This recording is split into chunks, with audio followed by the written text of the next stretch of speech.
I'm Marley Bird, and this is the Marley Bird YouTube channel. In this video, we're going to learn how to make pom-poms. Pom-poms are so much fun to make. They're great for adults and kids and men and women and boys and girls. Doesn't matter, a pom-pom can add a lot of spice to your crochet project.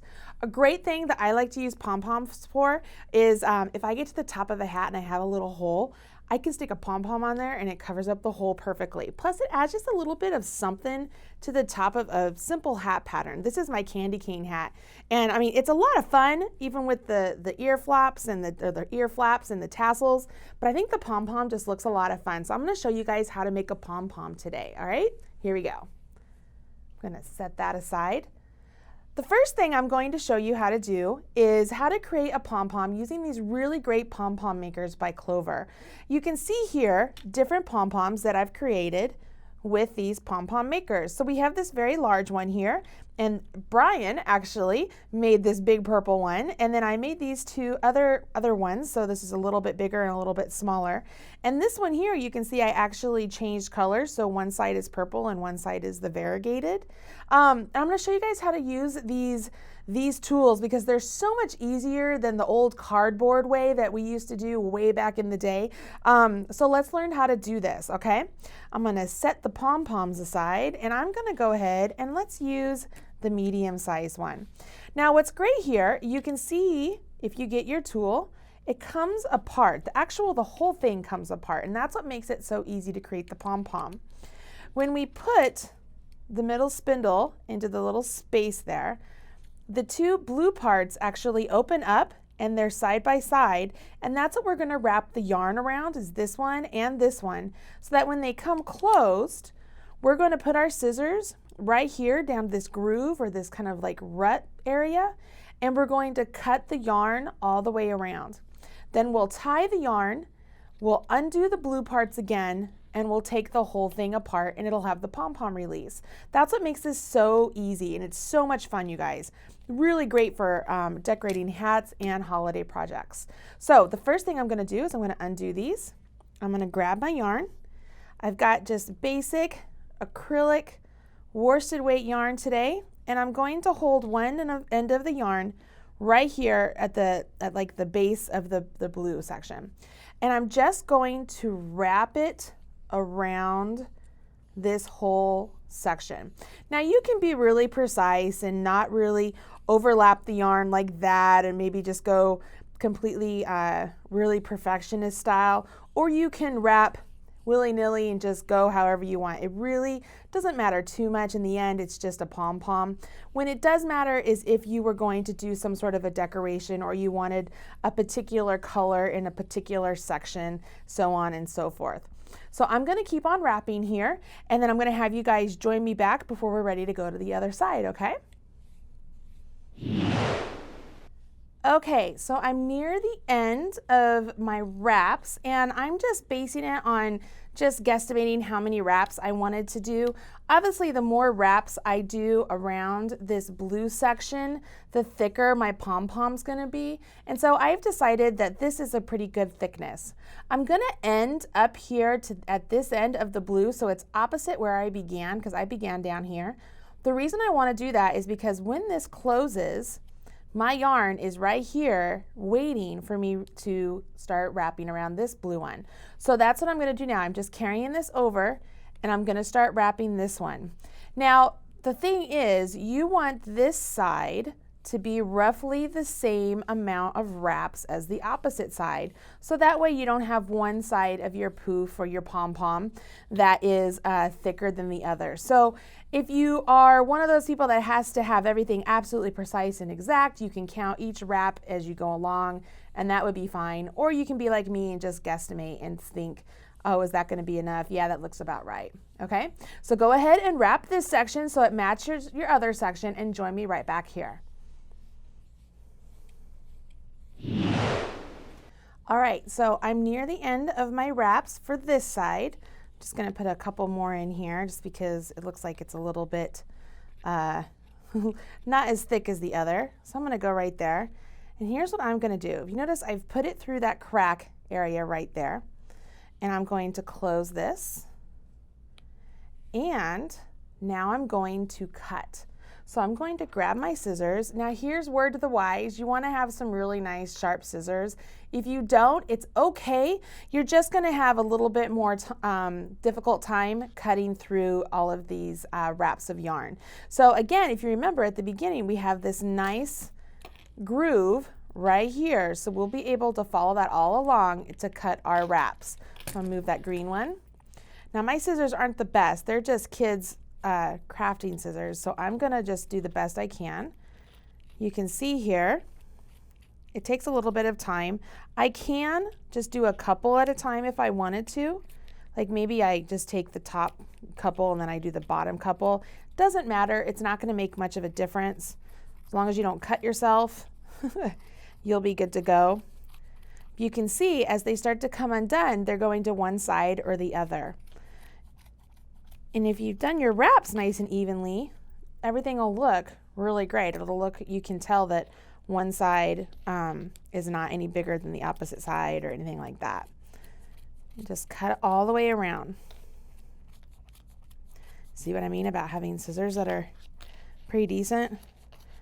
I like to get a bunch of scissors at the back to school time because I'm constantly losing my scissors. And so if I buy a bunch of just, relatively cheap back to school scissors, then I always have a pair of scissors laying around somewhere. Okay, so I've cut the whole thing. Right now you can already see that this side is a little bit longer than this side, and that is because I wrapped more over here than I did over here. So let's flip over here. Kind of the same deal going on. It'll be all right though. You're gonna see here in just a minute.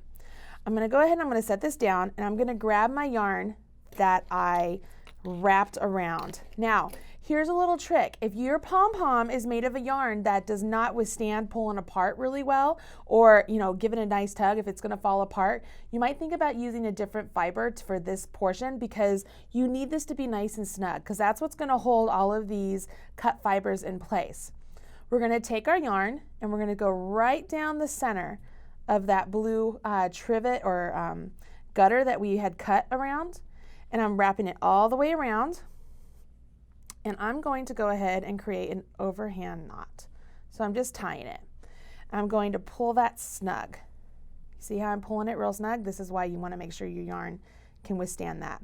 I'm flipping it over. I'm going to do it again on this side. Some people don't do it, a couple times like I do, but just makes me feel better, especially knowing that my kids might be playing with it.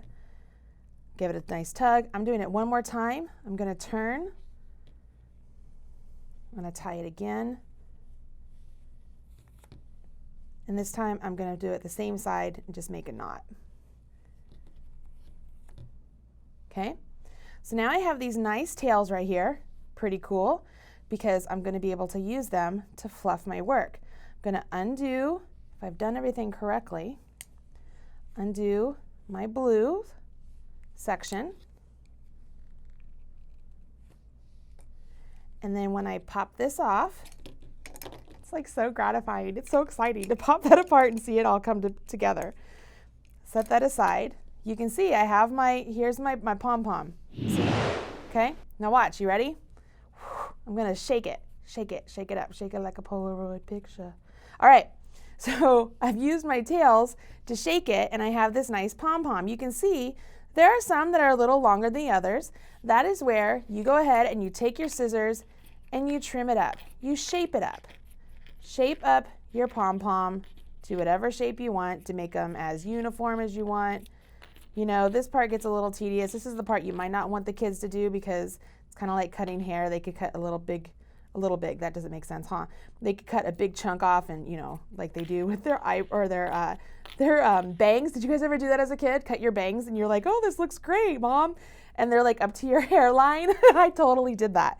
Okay, so, shape it up as much as you want. Looks good here, right? I think it looks good. What's cool about this is now you have this area here, the tails of where you tied it, and you can use that to weave in to the top of your hat. So you would thread these tails on a tapestry needle, stick it right through the top of your hat and weave in your ends on the inside. Let's pop this one inside out and you can see here. Here's my tails that were for my pom-pom. I didn't weave them in. I didn't weave them in on purpose because I want to be able to show you guys. But you can take these tails and just weave them in right in here into the inside. Make sense? I mean, it's pretty easy, right? I got some fuzz on here. You can see this one, I didn't trim it up. I liked how like wonky it looked. So I have a nice crazy little pom-pom there. Let's see here. Whew, lots of fuzz going around. Here's our pom-pom. And we made that with this blue pom-pom maker. You can make different size pom-poms. I'm still looking down here at my hands. And I moved the blue one out of the way. This one here, as I said at the beginning, I made this one with this little green one. And the way I got two different colors is on one side, on this side here, maybe I did the purple, and on this side I did the variegated. So that way when it came together, I get a two-tone or two-color pom-pom. And then on this particular one, this really big one, can you see in here, it actually has measurements scored into the actual plastic. So what's cool about that is it has, a quarter mark, a third mark, a half mark. You can wrap around your yarn only in those sections, and maybe you want a striped pom-pom, you can get all sorts of different looks. So it gives you different measurement areas that you can use. These bigger ones are a little bit trickier. They aren't as easy to come apart as the smaller ones, just because they have like this little ledge here and it clips in. Still, it's the same concept, but they have all these little marks and little extras, and so you can make some really big pom-poms with these. Brian, my video producer, is the one that made this purple one, and he is a self-proclaimed unhandy man or not hobbyist. So it was quite a fun to watch him make this. He was like, wow, it actually turned out, and it absolutely did. So I'm telling you, if Brian can do it, you can do it. All right, guys, now you know how to make a pom-pom. I want to see what pom-poms you make. Please join me over on Facebook into the Marley Bird Facebook page, or leave a comment. Let me know how your pom-pom maker worked out for you, all right? Hit subscribe so that you're up to date whenever there's a new video released, and hopefully you'll learn some other stuff here on this channel. Thanks so much. Bye-bye.